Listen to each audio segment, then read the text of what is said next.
And when he says human size, what he's talking about, and what we're talking about today, is when we are confronted with something difficult, some hard circumstances, particularly something that makes us feel anxious or angry or afraid, we tend to, as human beings, become bigger or smaller than human-sized. We tend to react by trying to become bigger than the situation, than the anxiety, than the fear, or to shrink away from it.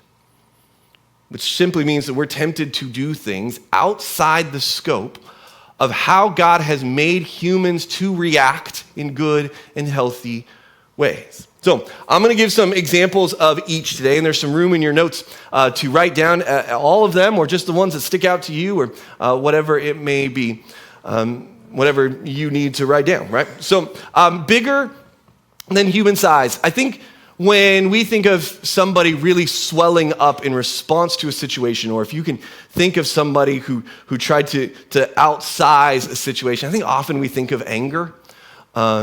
We're thinking of anger and rage. This is sort of the Hulk version, right? Where I'm going to get bigger than this situation. I'm going to become the most dominant, most intimidating person in the room. That if I can rise up in anger, I can shut down everybody else. We get bigger in that way. But bigger than human size can also look like control. If I can just control the situation. If I can control the moving pieces around me, we hear it in our language, right? This feels out of control. How do I get it back under control? And ideally, under my control, so that I don't feel so anxious about it. Bigger than human size can look like perfection. If I can get everything in its right place. I'm feeling anxious in the situation, but if I have just the perfect words, then they're going to see it my way, and then I won't have to feel anxious anymore. We're going to solve this situation. Some of you learned a long time ago that in a situation where you started to feel anxious, where the house got a little tense, that if your behavior was just perfect enough, you believe that you could calm down the tension in the house. If you have ever done stress cleaning gets your house cleaner. That is a beautiful perk of stress cleaning, but we call it stress cleaning for a reason. You're reacting to the stresses in your life.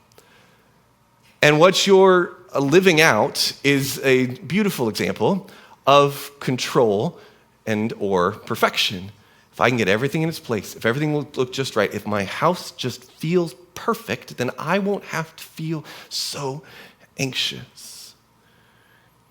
Sometimes bigger than human sized can look like needing to have the answer. Need to have the answer. If rage is Hulk and control is rabbit, this one is owl, right? We need to have the answer. Sometimes that looks like you need to be the one who has the solution. That you need to step in and just, you need other people to understand, I have the answer here. You need to just understand that I got this figured out. You need to take my answer. Sometimes it means that you realize you don't have the answer, and that's what's making you anxious, so you are going to do 28 straight hours of research. You're going to spend hours and hours on WebMD, never a good idea. You're going to research everything that you can. You're going to read 8 books in the next 3 days so that you can figure out what the answer is. And if I just know all the answers, and I can tell everybody else what's going on because I figured it out, I won't have to feel so anxious. Sometimes bigger than human sized means the need to be there for others. And this sounds good because we want to be there for others, right? But we also call it a Messiah complex for a reason. It's bigger than human size. Now, again, being there for others can be fabulous. But when we're doing it because we need them to know that we're there for them, we make it about us and not about them, right? When it's driven by our need to make the anxiety go away by being the hero, we make it about us and not about what they actually need. Job's friends do a great job of coming and sitting with him, and I think most times that is absolutely the right answer when somebody is in grief like that, to just come and sit, and you don't have the words, and that's okay. But what if what Job really needed for them to do, like, look, I'm going to sit here in my ashes and my pottery shards, like, would you please go buy me some livestock and make sure my family can eat? And has anybody checked on my wife? She was kind of crazy a minute ago. And maybe he needed them to do stuff. Or vice versa, what if what he really needed was for them to sit? Would you just sit with me? And they show up like, hey man, we got livestock for you, we hired some more servants, and we've got dinner for tonight. And he's like, I'm so overwhelmed, I don't want any of that stuff. When we don't stop to ask what somebody actually needs because we're so intent on being the hero who's there for them, we're trying to be bigger than human size. Now, I want us to notice that these things on this list so far, particularly these last four, this is God's job description. God is in control. God is perfect. God does have all the answers, and he is there for everyone. It's part of him being all-knowing and ever-present. That's God's job. You do not need to attempt to do God's job for him. He's got it covered. He's got it covered. Being bigger than human size can also look like the class clown. I'm anxious because the room is tense, so I'm going to crack a joke. Or I'm anxious that nobody notices me, so I'm going to make sure they notice me. Kind of along those same lines, bigger than human size can look like performance or approval seeking, needing the approval of other people. So I'm going to perform so well. Some of you are very familiar with the combination of performance and perfection and how destructive that can be to you. One that I didn't put on this list that I missed, it is not always true, but sometimes being bigger than human sized is sarcasm.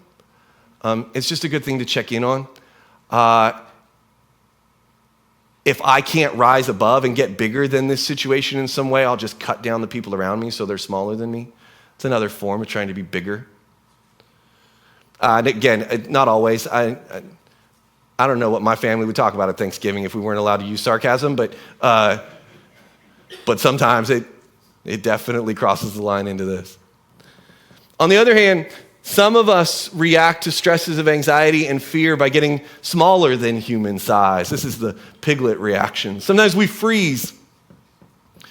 Freezing is getting smaller than human size. And if you've ever been in a situation where you can feel the tension rising around you and the anxiety in everybody, and it just feels like somebody's about to blow, and you just go, okay, nobody move. If nobody does anything wrong, then this powder keg doesn't explode. I can control whether or not this anxiety turns into a mess by just freezing. And sometimes you just freeze because this is too much like something that hurt too badly too long ago. And you're just stuck. You don't know how to move. Freeze. Sometimes small and human size looks like fawning or appeasing. This is making sure that we tell somebody just how amazing and wonderful they are because they're kind of intimidating us and we're kind of scared and we're kind of anxious, and so we just tell them how wonderful they are. Maybe they won't hurt us.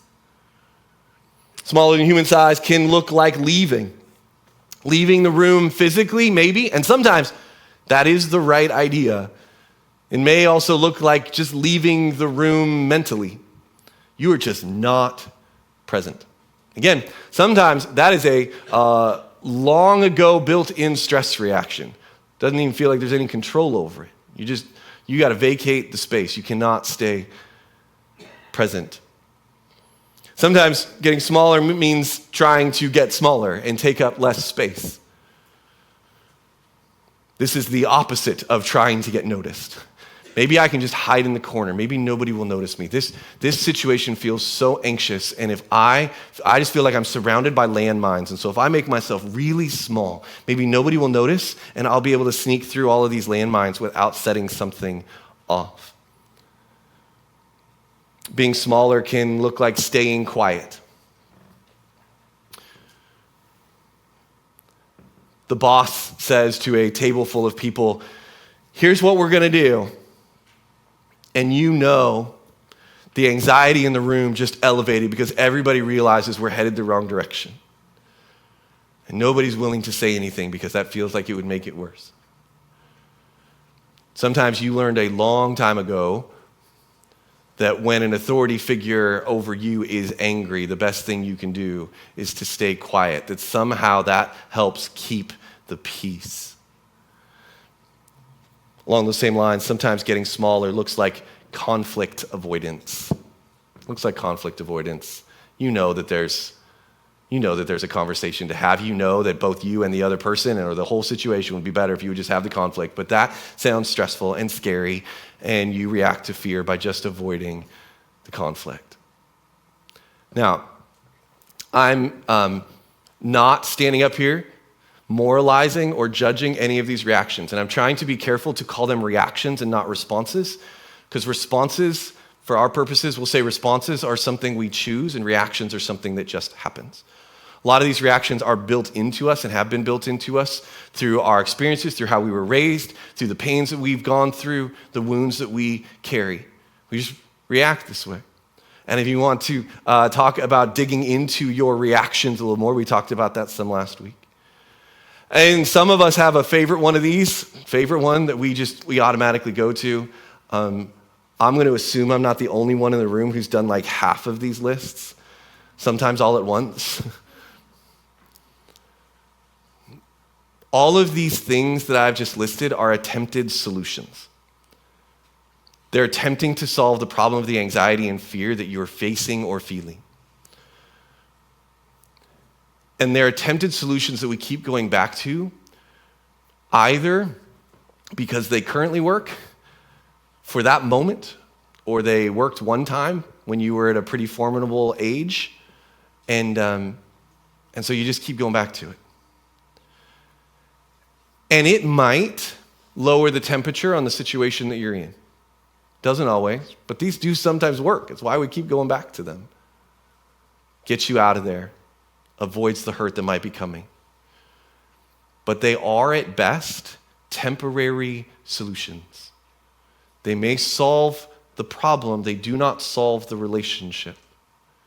They don't lead you toward health, and they continue to draw you to being bigger or smaller than human sized.